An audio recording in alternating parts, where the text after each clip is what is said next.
Before we dive into this story, hit subscribe, drop a like, and tell me in the comments where you're watching from. Because tonight's case is one of those stories that still leaves investigators asking the same terrifying question. How did this happen right in the middle of a celebration? The night air in New Orleans was thick with music, laughter, and fireworks. It was New Year's Day.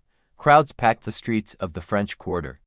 Neon lights from bars reflected off wet pavement, and the sound of jazz drifted through narrow streets as tourists and locals counted down to a fresh start. It was the kind of night the city was famous for: alive, loud, and impossible to ignore. Then, just after midnight, the celebration turned into chaos. Witnesses would later describe hearing a strange sound first. Not an explosion, not gunshots, an engine. A dark pickup truck accelerated down a crowded street where vehicles weren't supposed to be. At first, people assumed it was someone lost or drunk. But within seconds, the driver didn't slow down. He sped forward. People screamed. Music stopped. Crowds scattered in every direction as the vehicle surged through. Some dove into doorways. Others jumped over barricades. Phones fell to the ground as panic spread faster than anyone could understand. Within minutes, police sirens began cutting through the noise. Officers rushed into the area, pushing through confused crowds trying to figure out what happened. The street that moments earlier held dancers and partygoers now looked like a scene investigators would struggle to process for days. Emergency crews flooded the area. Witnesses stood shaking, some crying, others staring silently as paramedics moved quickly through the crowd. But the biggest mystery wasn't just the attack, it was the driver. Because the truck had been abandoned just a few blocks away. And whoever had been behind the wheel had disappeared. Within an hour, federal investigators were already involved. Local police locked down several blocks. Surveillance footage from bars, hotels, and street cameras was pulled immediately. Detectives needed to know one thing: was this an accident, or something far more dangerous? As the footage began to play back in a temporary command center, investigators leaned closer to the screens. One camera showed the truck entering the district. Another showed it speeding through the crowd. But the most important footage came from a security camera outside a convenience store. It showed the driver stepping out of the vehicle. He was calm, too calm. He looked around once, adjusted something inside the truck, and then walked away into the darkness of a nearby alley. No panic, no rush, just quiet confidence. That's when the tone of the investigation changed. Because inside the truck, officers discovered something that immediately raised alarms: a black backpack. Inside it were electronic components and handwritten notes. The bomb squad was called instantly. The area was evacuated again as specialists carefully examined the contents. After tense minutes, they confirmed something that sent shockwaves through the team. The components appeared to be related to an explosive device. Thankfully, nothing had detonated, but it raised an even darker possibility. This attack might have been planned as something far worse. Federal agents from multiple agencies arrived before sunrise. The truck's registration was traced quickly to a rental company. Within hours, they had a name connected to the vehicle. But when they ran the background check, the case became even more complicated. The suspect had no major criminal record, no obvious history of violence, and no immediate signs he was connected to any known extremist group. At least, not at first glance. Investigators began searching his apartment later that morning. Neighbors described him as quiet and polite. One said he kept mostly to himself. But when agents entered the small apartment, they found something that made the case instantly national news. Pinned to a corkboard on the wall were printed articles about international terrorist organizations. Several names had been circled, and written across one page in black marker were 3 chilling words: New Year message. Agents photographed everything. Phones and laptops were seized, and digital forensic teams started digging through every file, every message, every online account they could find. What they uncovered over the next few hours would send the investigation into a completely new direction. Encrypted chat logs, overseas contacts, and messages referencing allegiance to a well-known extremist group. But there was one message in particular that made the entire room go silent. It had been sent just hours before the attack. And it read, "Tonight the world will finally hear us." Yet the biggest question still remained unanswered. Where was the driver now? Because when they reviewed another camera, they saw something deeply unsettling. Just 10 minutes after abandoning the truck, the suspect was spotted again. walking calmly toward a second vehicle, and as the camera zoomed in, detectives realized something chilling. He wasn't running from the scene, he was heading toward another crowded part of the city, and no one knew what he planned to do next. New Orleans, a city of vibrant music and bright lights, was about to become the center of a high-stakes investigative nightmare.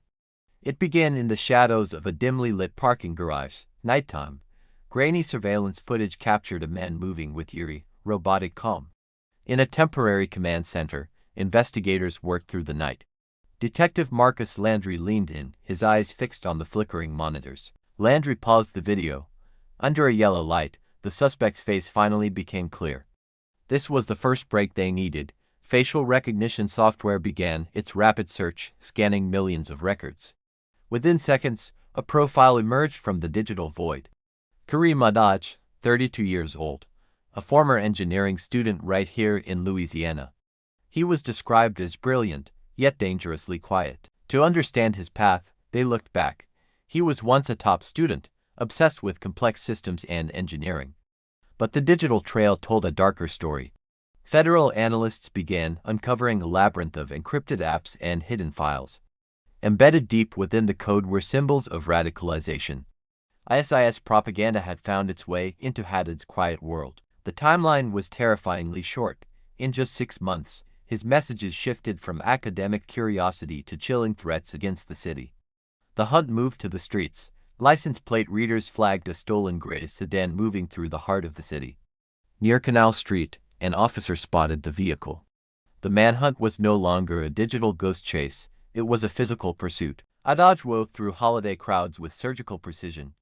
Detective Landry watched the red dots on the map, sensing a pattern. He wasn't just fleeing, he was scouting.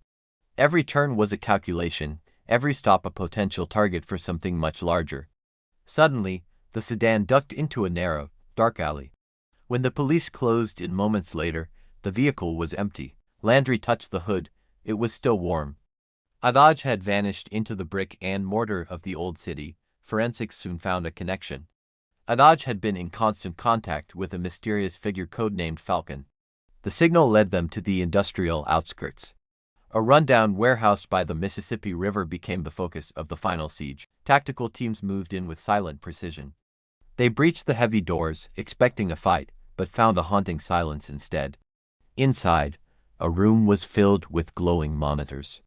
They were broadcasting live social media feeds of the city's celebrations. In the corner sat the evidence of a catastrophe.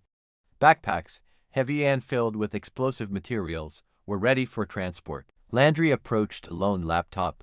The screen was still active, showing the final exchange between Adaj and his handler. The message was simple, Phase 1 complete. The reply from Falcon sent a chill through the room. Good. Begin Phase 2. The manhunt for Kareem Adaj was over, but the conspiracy was just beginning. The city slept, unaware of the storm still brewing. In the darkness of the command center, Detective Landry knew their work had only just started. Phase 2 was already in motion. New Orleans is a city of secrets, but tonight, the shadows in this abandoned warehouse are hiding something far more dangerous than simple contraband. Inside, the air is thick with dust and tension.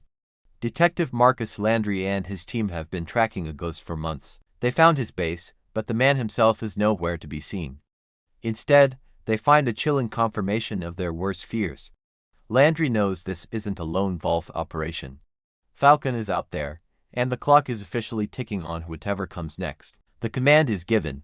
Tactical units move with surgical precision through the labyrinth of rusted machinery and crumbling brick. Every corner turned is a potential ambush. Officer Reyes leads the sweep, his eyes scanning for any sign of movement in the deep shadows. In a hidden alcove, Reyes discovers a panel that doesn't belong. Behind it lies the infrastructure of a global terror cell. This wasn't just a hideout, it was a logistics hub. The sheer volume of forged documents suggests an operation spanning multiple continents. Sudden footsteps echo from the back room. The silence is shattered as the team converges on a single, narrow exit. Kareem Adaj steps out of the gloom. He doesn't look like a terrorist. He looks like the engineering student he once was, but the gun in his hand tells a different story. Landry steps forward, trying to de-escalate a situation that feels ready to explode. Haddad's voice is steady as he delivers a chilling warning. He tells them that capturing him won't stop the gears already in motion. With a sudden movement, Adaj fires a shot into the ceiling, creating a momentary distraction to reach for a nearby backpack. He's not fast enough. A tactical officer tackles him to the ground, disarming him before he can trigger whatever was in that bag. With Adaj in custody, the focus shifts to the digital trail. Cyber analysts work through the night to trace the origin of the Falcon signal. The data reveals a web that stretches far beyond New Orleans. A massive citywide network is revealed, with cells dormant in every major hub. In the trunk of Haddad's abandoned sedan, they find the physical proof of the plot blueprints for the city's New Year's Eve celebrations. The next morning, Landry stands before the cameras. He offers words of reassurance to a city that has no idea how close it came to disaster. Publicly, the threat is neutralized. Privately, Landry knows the Falcon is still out there, watching from the shadows of the river. The investigation is far from over. Subscribe now to follow every lead as we hunt for the Falcon. The city's safety depends on it.